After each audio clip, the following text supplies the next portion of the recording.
Why is this small peninsula in the Black Sea, Crimea, still one of the most hotly contested regions in the world? As Donald Trump pushes for a peace deal between Russia and Ukraine, Crimea is once again in the global spotlight. But what makes Crimea so important and so controversial? Let's break it down. A lot of very positive things going to come out of the relationship. So, Vladimir, thank you very much. Thank you. Crimea is a peninsula in the Black Sea, connected to mainland Ukraine by a narrow land bridge. To the east, it's separated from Russia by the Kerch Strait, where Russia built a controversial bridge in 2018. Its capital is Simferopol, and it's home to Sevastopol, Russia's crucial naval base. It's about the size of Belgium, but its strategic and symbolic value far outweighs its size. Crimea was an autonomous republic within the Ukrainian Republic, and there was a referendum held in the early 1990s. There was a series of very heavy politicking going on with a lot of Russian involvement, but ultimately the region remained part of Ukraine, and this formed a core part of the negotiations around the so-called Budapest Memorandum, in which Russia and a series of Western states, including the United States, agreed to recognize Ukraine's territorial boundaries as they were at the end of the Soviet Union, in exchange for Ukraine making certain commitments on a number of issues, but in particular on its own dismantlement of what remained of the Soviet nuclear program. Crimea has a complex history. In the 18th century, it was absorbed into the Russian Empire under Catherine the Great. By the 1850s, it was the focus of the Crimean War, a brutal conflict between Russia and the Ottoman Empire, backed by Britain and France. Fast forward to the Soviet Union. Crimea was part of Russia until 1954, when it was handed to Ukraine by Nikita Khrushchev. Crimea sits at the northern end of the Black Sea and at the south of Ukraine. It plays a very strategic role in overseeing Black Sea maritime activity. One of the other parts of that agreement that we discussed earlier that came in the 1990s was that Russia leased the Black Sea naval base in Sevastopol on the southwestern side of Crimea, allowing it to continue to use those port facilities to project naval power through the Black Sea. Надзвичайно складне питання в рамках реалізації угоди про Чорноморський флот Росії у базі Севастополь. Як зробити так, щоб Україна не була пасивно кимсь втягнута в військовий конфлікт з третьою стороною? Ми не маємо намір давати можливості для базування військових підрозділів, які можуть використовуватися для агресії, військових дій з третіми чи четвертими сторонами.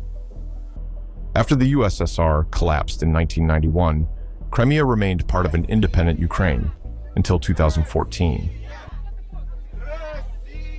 Russia annexed it in 2014 after organizing a sham referendum, taking advantage of essentially the brief collapse of the Ukrainian state in the aftermath of the Maidan revolution, which Russia very heavily opposed, seeking to keep in power the Yanukovych regime that was in office before then. Yanukovych even briefly fled to Crimea before going to the rest of Russia. Russia used its strategy of bringing in so-called little green men. Putin denied that they were involved in the operations there, and claimed that it was entirely an indigenous movement to call for unification with Russia. However, later admitted that this was entirely false, handed out medals for the operations in Crimea that have a beginning date on the 21st of February, right at the end, or at the apex of the Ukrainian Revolution in 2014. And many of the leadership of that military effort then went on to play key roles in the Russian-backed insurgency and invasion of the Donbass later in 2014, and even today in the full-scale invasion of Ukraine that's been going on for just over 3 years now. In 2014, Ukraine's pro-Russian president Viktor Yanukovych was ousted after mass protests. Russia responded by sending troops into Crimea and taking control of the peninsula. A controversial referendum was held, under military occupation, where Crimea voted to join Russia. On March 18, 2014, Russia formally annexed Crimea, a move condemned by the UN, the US, and much of the world. But Russia insists the matter is closed, claiming Crimea is forever part of Russia. Crimea isn't just symbolic, it's militarily vital. Russia's Black Sea Fleet in Sevastopol allows it to project power across the Mediterranean. Since Russia's full-scale invasion of Ukraine in 2022, Crimea has been used as a launch pad for missile and drone attacks. Ukraine has also struck back, targeting military infrastructure in Crimea multiple times. Now, with Trump's term, he's calling for a quick end to the war. Sources say Crimea and other occupied Ukrainian regions are likely on the table in any deal, but Ukrainian President Volodymyr Zelenskyy has made one thing clear: Crimea is Ukraine. He's ruled out any deal that gives up Ukrainian land, including the peninsula. So, Trump's peace push might run straight into a wall of Ukrainian resistance. Crimea's population, around 2 million before the war, includes Russians, Ukrainians, and Crimean Tatars. Спасибо крымчанам и севастопольцам. Дорогие друзья, у нас сегодня очень радостный, светлый праздничный день. После тяжелого, длительного, изнурительного плавания Крым и Севастополь возвращаются в родную гавань.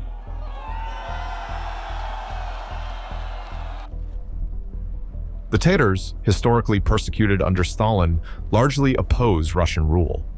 The war has also disrupted Crimea's economy and tourism, and Russia's blockade of Ukrainian ports sparked a global food crisis. The Black Sea Grain Initiative temporarily eased the pressure, but even that deal fell apart. Crimea is more than a flashpoint. It's a symbol of a centuries-old struggle for power and identity in Eastern Europe. And as the war grinds on, its future remains uncertain.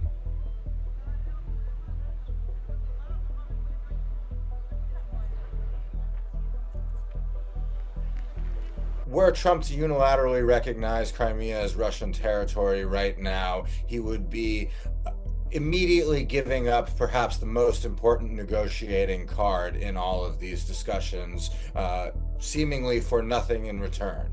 Ukraine, of course, has insisted on full restoration of its pre-2014 boundaries, but there has been a lot of acknowledgement within Ukrainian political circles, and even in the discussions that were held in 2022 about a ceasefire, that Ukraine would at least no longer press its claim against Russia for the return of Crimea and allow that to sort of remain unsettled, but also to go unchallenged.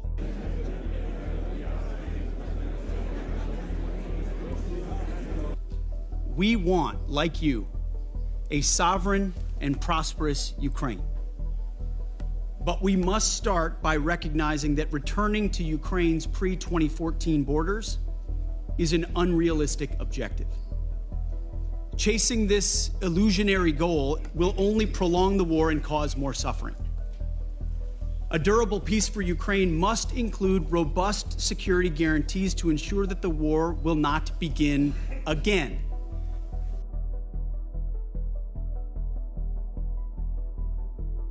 Today, for Ukraine, in potential negotiations around the future where it seeks to claw back as much of its territory as possible, there's a broad recognition that some kind of adjustment, at least on the rhetoric on Crimea, might be necessary to do that. But that is, of course, one of the most significant things that Ukraine can offer in those negotiations, whereas Putin is taking a maximalist position and demanding the annexation and incorporation into the Russian Federation of territory that his army has never even occupied. I think we're doing very well with Russia. But right now they're bombing the hell out of Ukraine, and I'm finding it more difficult, frankly, to deal with Ukraine. And they don't have the cards. You're playing cards. Serious. You're gambling with the lives of millions of people. You're gambling with World War III. You're gambling with World War III. And what you're doing is very disrespectful to the country, this country, that's backed you far more than a lot of people said they should have. Have you said thank you once? Will diplomacy win out, or will Crimea remain a battleground for years to come? Only time and global leadership will tell. Don't forget to like, share, and subscribe for more deep dives into global conflicts. See you next time.